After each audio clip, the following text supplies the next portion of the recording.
président du Conseil national de la Maison des éleveurs du Sénégal. Suite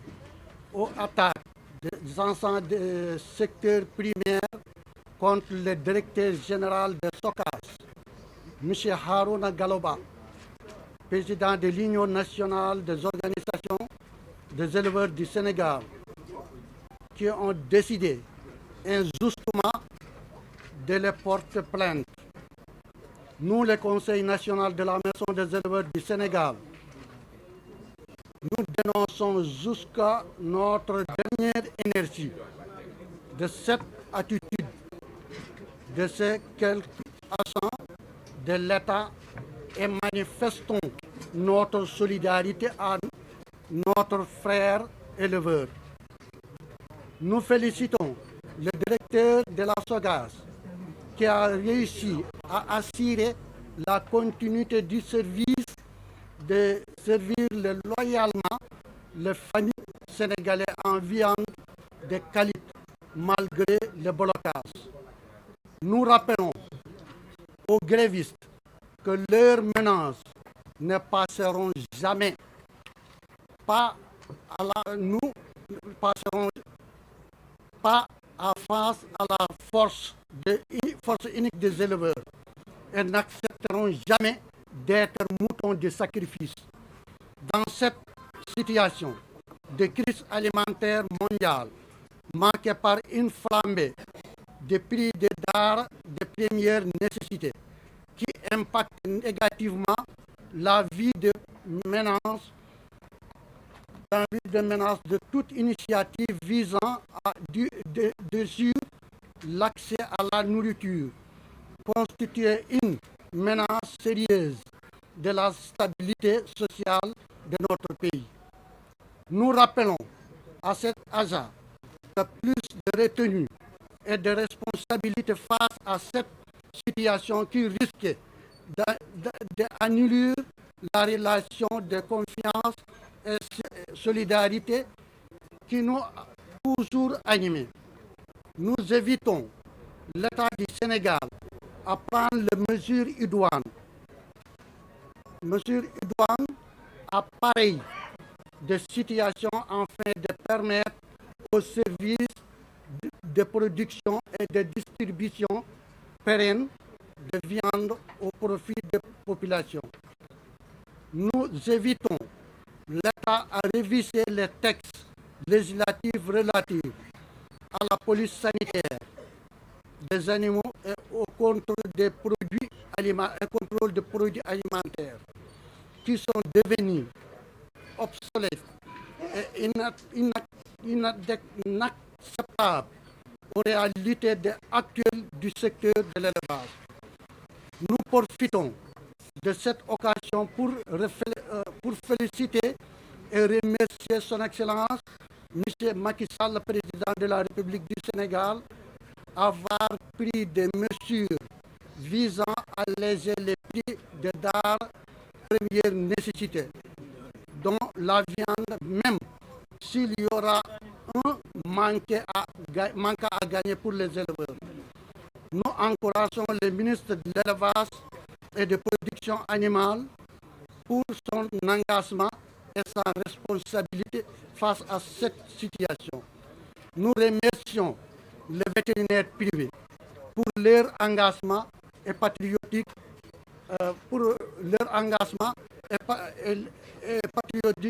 au service des populations sur leur visite proximité auprès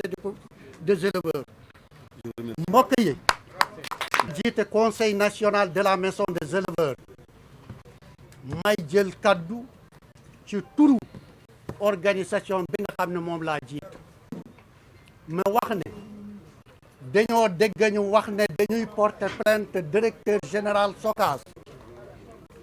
ñuy wax ne nun conseil national de la maison des éleveurs dañoo marqué suñu solidarité ak président Harouna Galoba mi nga xam ne moo jiite Union nationale des organisations éleveurs du Sénégal parce que avant tout dafa nekk éleveur liggéey bi nga xam ne moom la fi yore aussi ànd ak président Doudou Fall muy président professionnel bétail de la viande Mamadou Talla mu nekk président daral Petit Rimina Ifra Djibi Ali Sow mu nekk président daral Grand Rimina nañu xam ne lii dañu koy defal Sénégal ak tous les éleveurs du Sénégal may wax nag trop c'est trop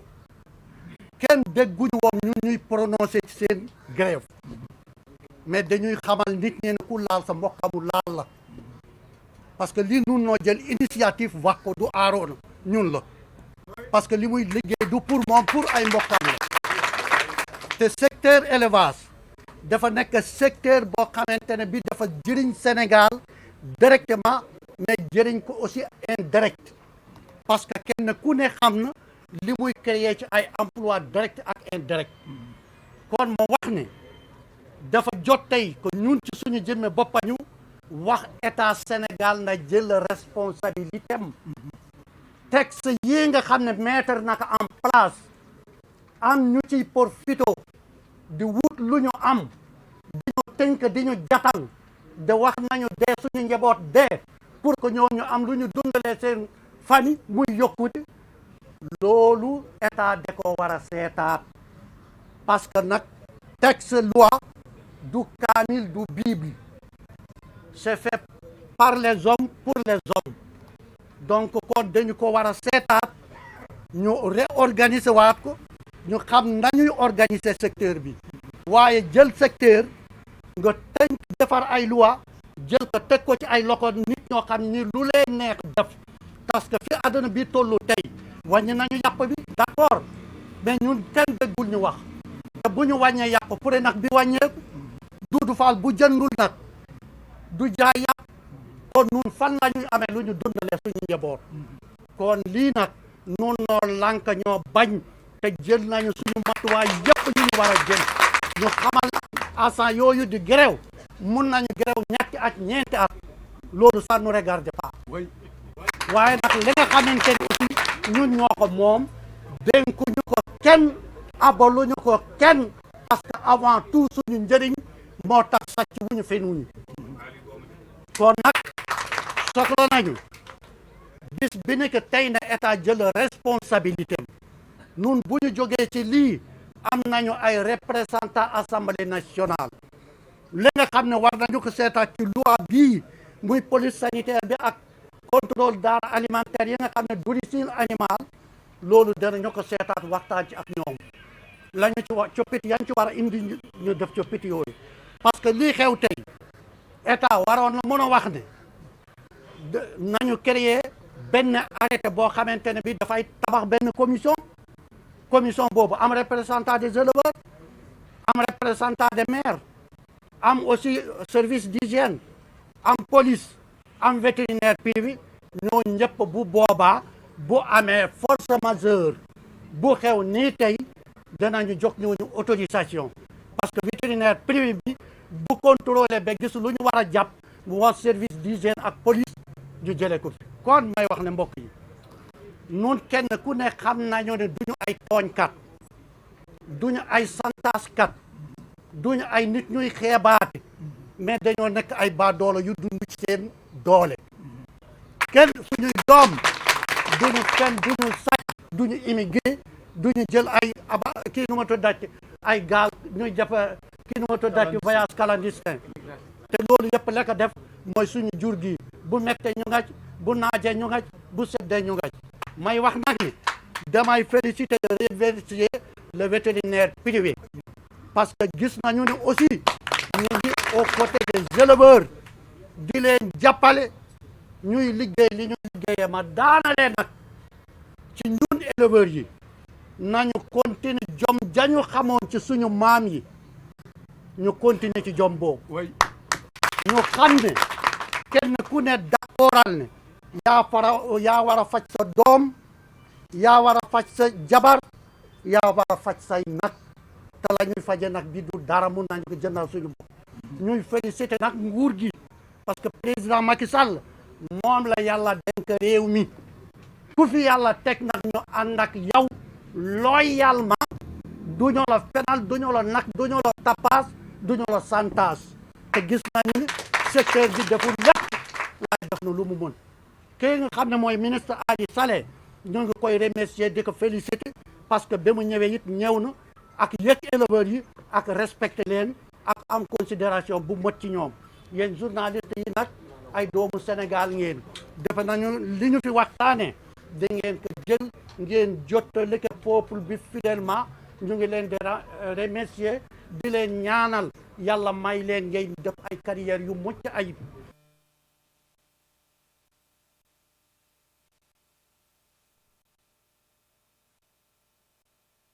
loo xam ne dafa xew dafa am te ñu bari xamuñu ko ñii di wax ne dañuy grève Ismaïla laal na ci ñoom musuñu vacciné duñu vacciné ci àll bi dañuy def béy di golo di béy baa bun di dunde docteur privé yi chaque année ñooy vacciné jur yi ñoom ngay mën a gis ñoom ñooy vacciné chaque année dañu wax ne nag pour wax bi bañ a gudd nguur nañu tënk parce que ñun dañu ñu tënk nguur nañu tënk ndax ñii dañu bëgg su saa yu bëggee santaas ñoom agent yi ñu jaar ci ñun ndax ñoom dañu bëgg suñu grève éleveurs yi grève par force ñoom amuñu béy amuñu xar amuñu nag te ñu bëgg suñu tëddee ñu tëdd suñu taxawee ñu taxaw ñu ne loolu duñu ko def guddi duñu ko def bëccëg ndax lan moo ko waral mooy yàpp bi ñuy saytu ñoo ngi fii te yàpp bi dañu war a tas comme li Ismaïla wax texte yi ñu def dañu ko war a tas docteur privé yi nga xam ne ñoo ñuy fajal suñu jur ñu dugg ci loolu paaka ñu ne leen rendi leen ndax saa yu leen neexee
fi ma ko teg ñun entreprise ñun waa Sokas ñoo njëkk a fay ko weer bu dee li may wax dara du ko dindi ñun ñooy njëkk a fayee ko weer bu dee amul benn agent wu Sokaas bu mës a dem retraite nga am problème IPRES musula musuñu ñëw nit feebar Sokaas war a faju te doo faju musula bu amee rek nee nañ am na li may wax nag yàlla laa jël seede sama aqulaay taala mais en dehors directeur ak agent dafa am rôle bu ñuy joué mooy le climat social dama jël benn anecdote bu tuuti bari na fii ñu fi nekk li fi dugg ci nit par jour ëpp na 1000 et quelques personnes mais 0,% ñoom ñooy ay agent wu Sokaas mais ku fi feebar ku am problème ak koo mën a doon monsieur Ba moo ñu koy fajal yàlla laa jël seede de li tax ma wax ko mooy dama am yéene ñun ñëpp ñu jàppandoo Sokaas pour mu jëm ca kanam Sokaas nag monsieur Ba du ko doxal ñun liggéeykat yi ñoo koy doxal nan lañ koy doxalee moo ñu taxaw temb parce que dégg nañ fan yëpp rajo yi ak télé yi di wax ñun Sénégal lañ juddoo sunu yaay yi fi lañ nekk sunu papa yi fi lañ nekk yàpp bi ñu liggéey fi ñun ñoo koy njëkk a lekk sunu biir su baaxul woon duñ ko lekk ñun yàpp yi bu baaxul woon yàpp bi bu baaxul woon duñ ko yóbbul sunu yaay ak sunuy papa ndax nit doo lor sa yaay doo lor sa papa 50 ans Sokaas mi Seras ak Sokaas bi nga am sunu diggante nag ak élevage dafa mës a rafet lu ñaaw mosu ci am ñi ngi ñaan nag yàlla lépp loo xamante ne mooy jëmale jàmm ak salaam ñu woo président la rek mu woo njabootam yëpp mu toog ñu waxtaan jàmm ak salaam amuñu lu ëpp nag jàmm ak salaam ci loolu la ñu woo ñëpp ngeen baal ñu ngi leen di nuyu ñi fi nekk ñëpp di ziar ñëpp di baalu àq ñëpp di baal àq ñëpp ñun lu ñu waxoon rek loolu la ñuy waxaat gën ko leeralaat fan yi yëpp ñu ngi dégg ci télévision yi ak rajo yi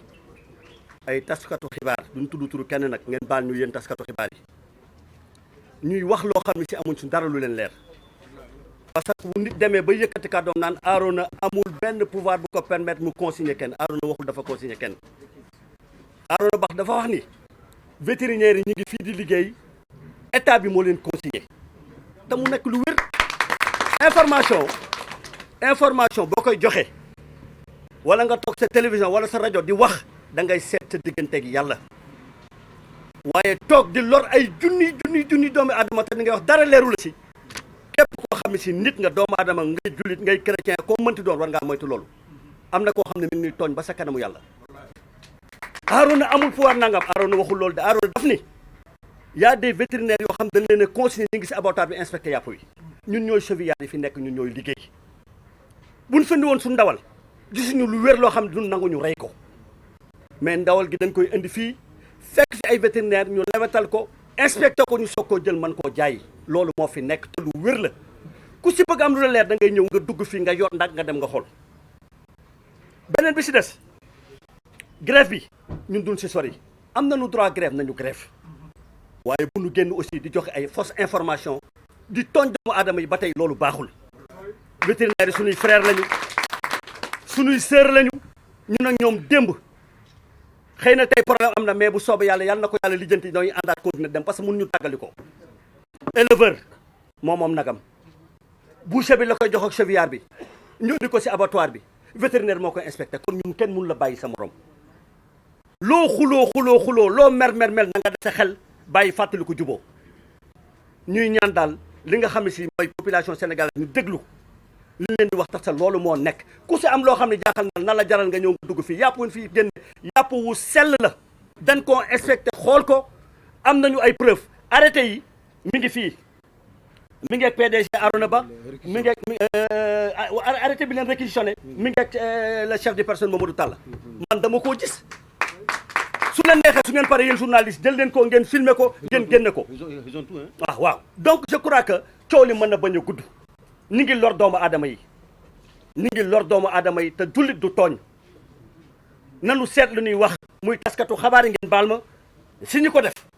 ak ñi nga xam ne si ñooy vétérinaire xam dañuy génn naan abattoir yaa fay génn sellul jàpp nañ ay nag yoo xam ne si mais xanaa tey lañ ko mën a wax abattoir bi fonctionné normal ñoom grève ñu am na foo xam ne si yàpp yi fay jóge kenn inspecté wu ko kenn xoolu ko te ñoom ñoo ko war a xool kon nanu masla ñu seet mbir mi xam ne Sénégal ñun ñoo ko bokk ay mbokk lañu ay xarit lañu ñu ngi sant ñëpp di gërëm ñëpp ngeen baal ñàkk wasalaam di ñaanal ñu yor jur ñi ni muy pël yeeg séeréer yi ngeen yàgg fi te wér ndax bu doonu woon ak yéen làmbaay ñaaw ñun ñooy jël suñu alal di leen fekk si ngeen xont seeni nag ngeen jaay ñu ko ci anam bu set wicc ñu ñëw indi ko fii ci abattoir bi mais heureusement bi ñu amee PDG directeur général des abattoirs bi nga xam moo gën directeur yëpp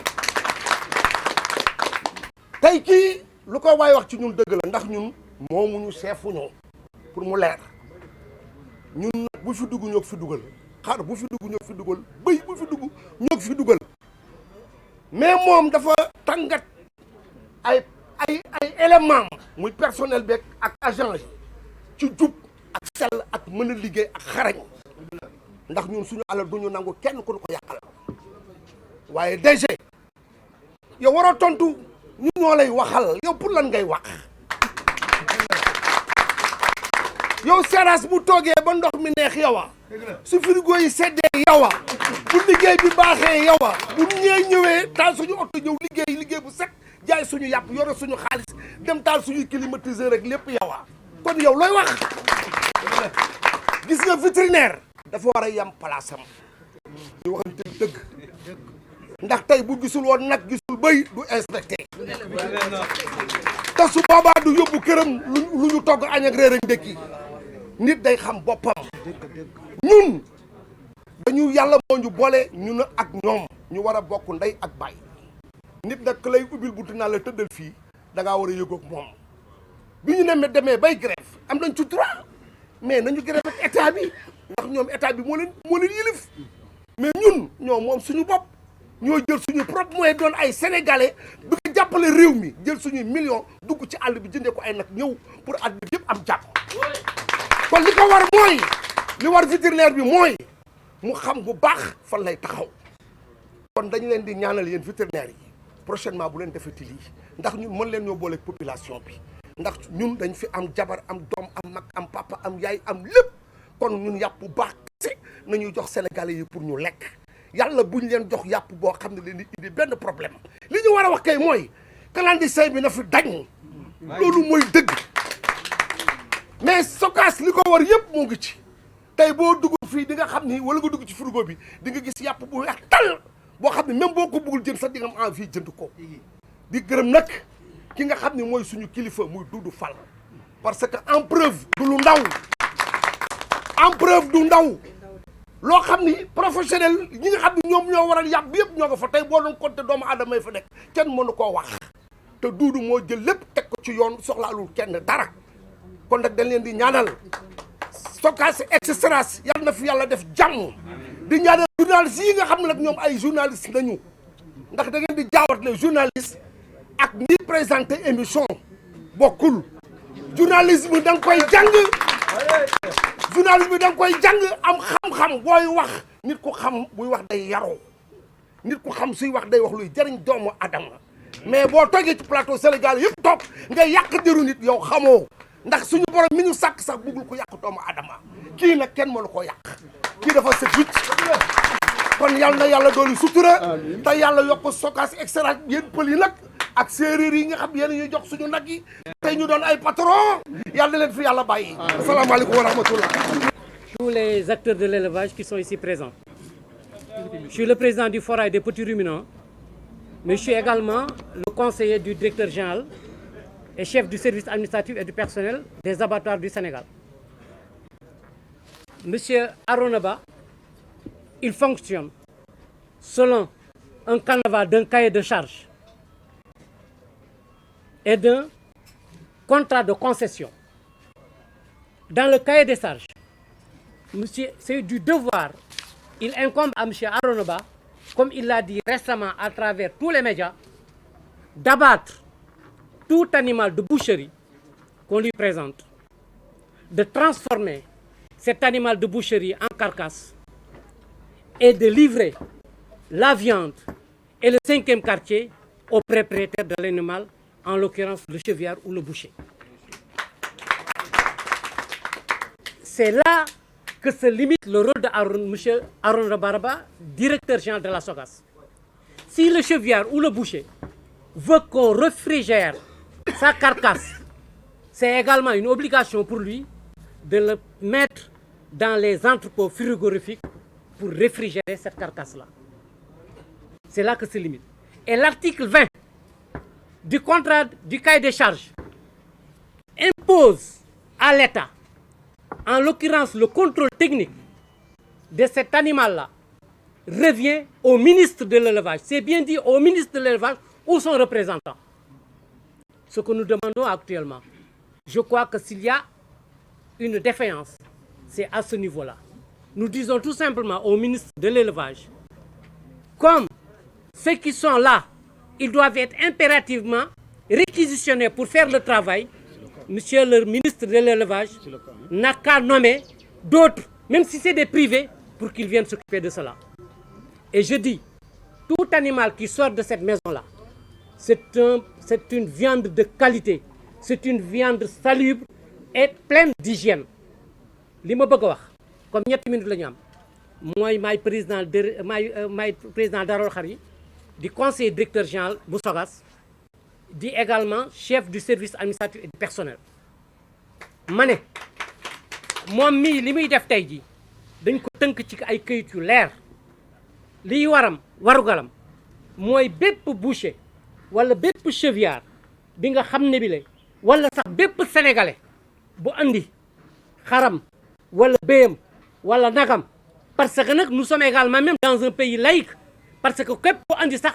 ce porcin ou ce cheval c'est une obligation pour nous d'abattre cette bête-là parce qu'il y a une salle des porcins, des équins et des porcins. Donc su ko reyee ba pare ay éléments rey ko parce que nous avons les meilleurs professionnels du Sénégal pour toppatoo jur. Nous avons les meilleurs professionnels du Sénégal pour toppatoo jur. su carcasse boobu ñëwee ñu rendi ko ñu fees ko nu mu waree loolu lañ ko sant élément bi fees ko nu mu waree yàpp bi ak 5e quartier bi mu jox ko borom 5e quartier gi mooy lan mooy 5e quartier gi mooy abat rouge yi ak abat blanc yi mooy également les parties comestibles et les parties non comestibles yi ñu mën a lekk ak yi ñu mënul lekk abat rouge yi mooy foie bi mooy cœur bi abat blanc bi mooy bopp yi mooy pattes yi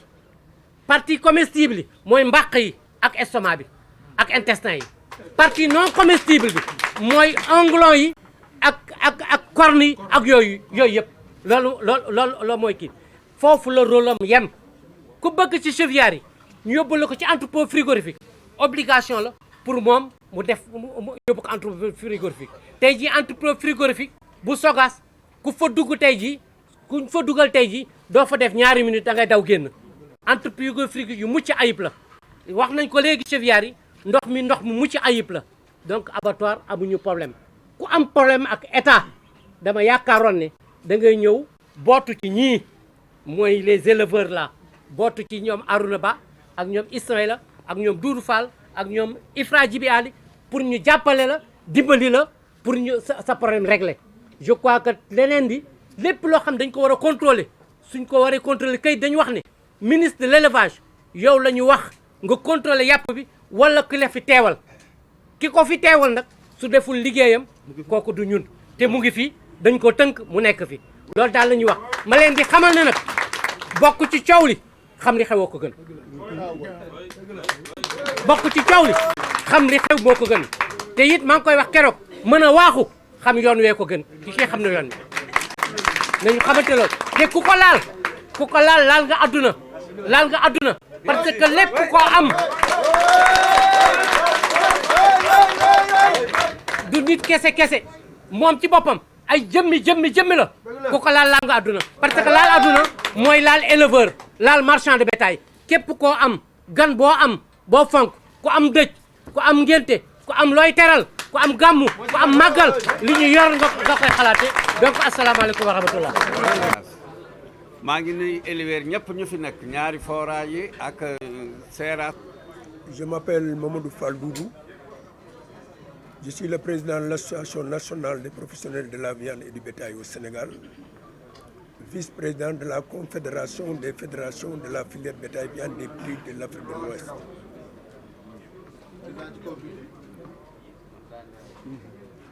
En même temps, administrateur et chargé de mission des abattoirs. Aujourd'hui, ce qui nous a réunis ici, C'est un problème fondamental à deux maillons même. Il y a le maillon de la gestion des abattoirs et le maillon de la commercialisation de la viande. Pour le maillon de la gestion des abattoirs, nous avons bien entendu que l'intersyndicale des acteurs du secteur primaire ont porté plainte le président directeur général de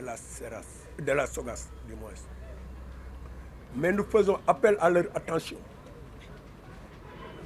que les abattoirs ont été créés en 1952 et démarrés en 1956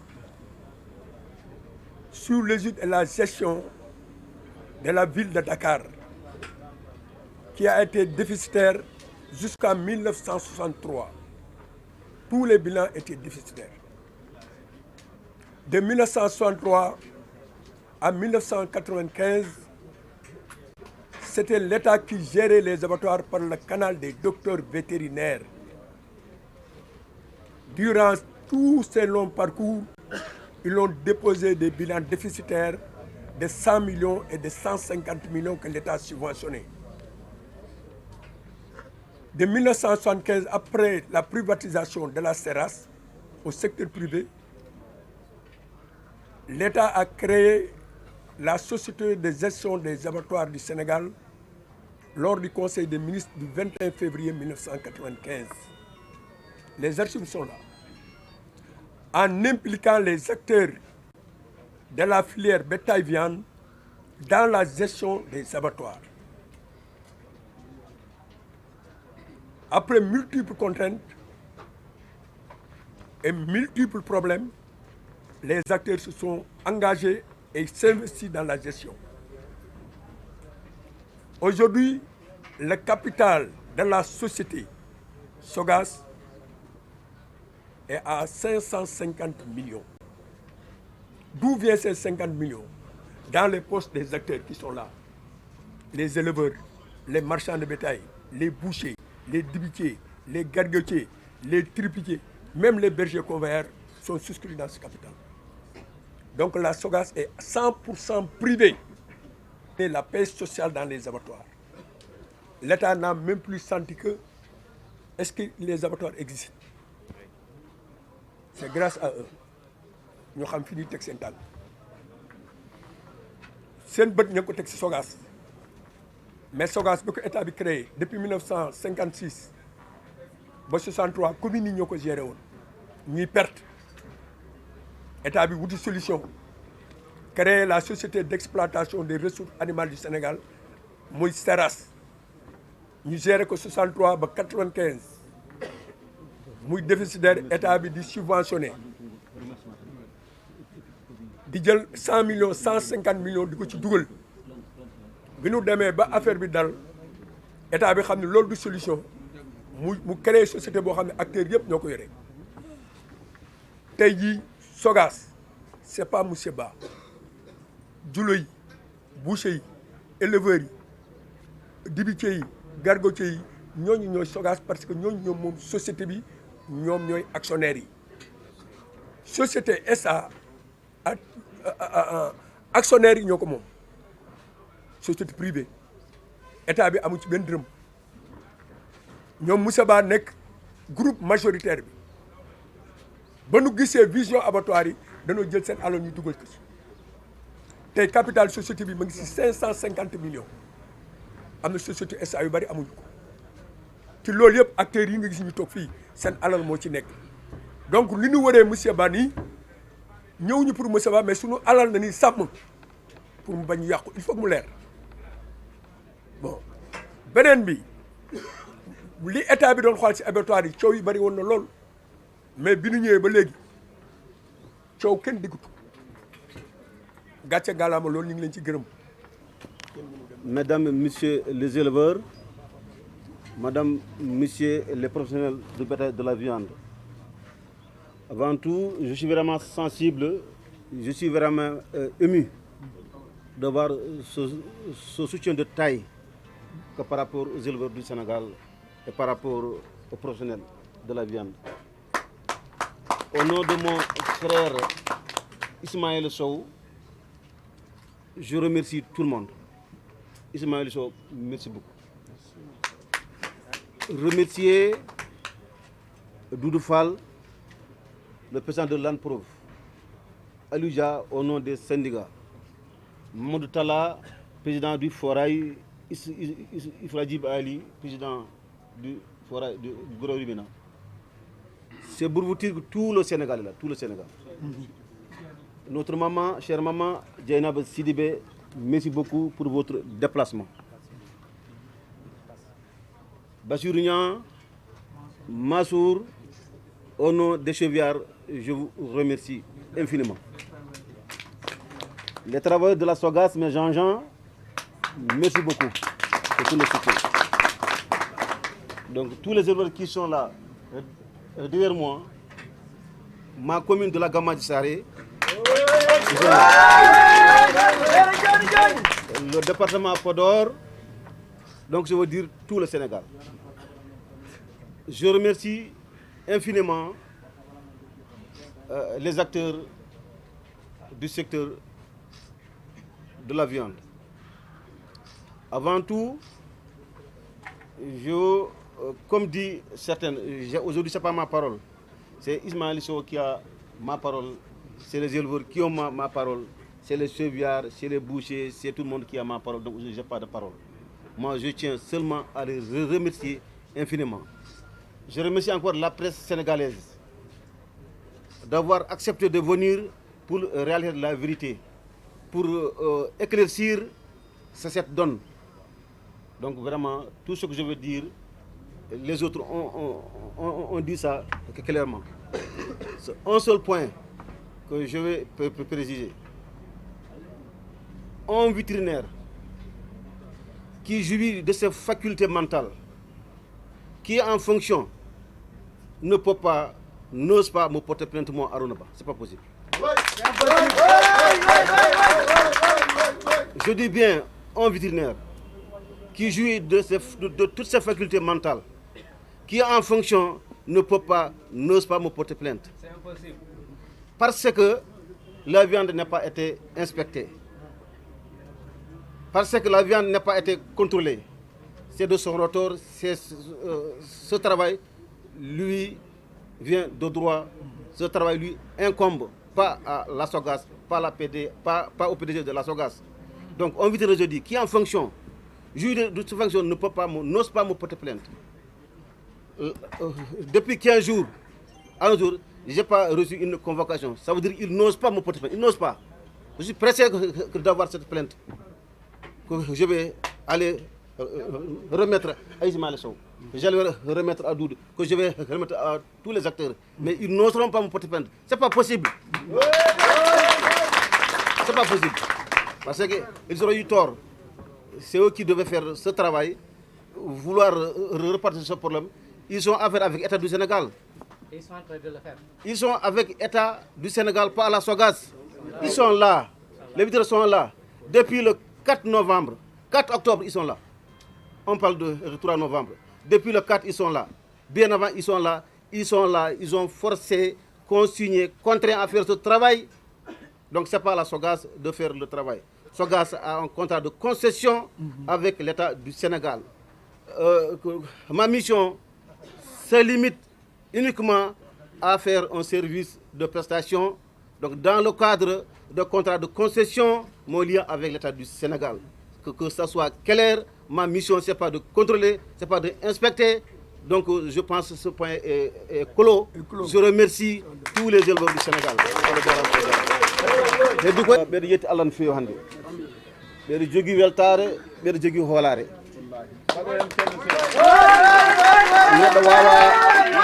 Neɗɗo wawa hoolade, neɗɗo wawa susta hoolaki. So ɓeɗo hooli hande ka yiide ɓeɗo caggalam. Ɓe nan cawnimi, ɓe nan caggalam. Mi yetti hen miñam l'honorable président MD Ismaël Sow, Allah jarama jarama. Ɗum ɗo ko liggey ma Aliou Dia a waɗɗanimi an Ismaïla mi yetti mon jamma ñalawma witi mon kikir e nangue hoore président Ibra Djiba Ali ɓenen jolnan caggalam on gardi Mamadou Talla foranaɓe Allah jarama on jarama Bassirou Niang Massour tata Dieynaba Sidibé an woni gorgol mu aynaɓe an woni yaay mu aynaɓe an woni tanum aynaɓe min jettima min tusnimi mi yetti presse o e kuuɓal de daral kingel fo dat somo haali Mamadou Talla somo haali Ibra Djiba Ali fo daral gongal e Sénégal on jettama on jiyama ko addi men ko ɗo hannde ko lernude hunde seeɗa tan min wiya nane e nder français Fatiman Ka nan ɗo mi yetti ɗum ko banam debbo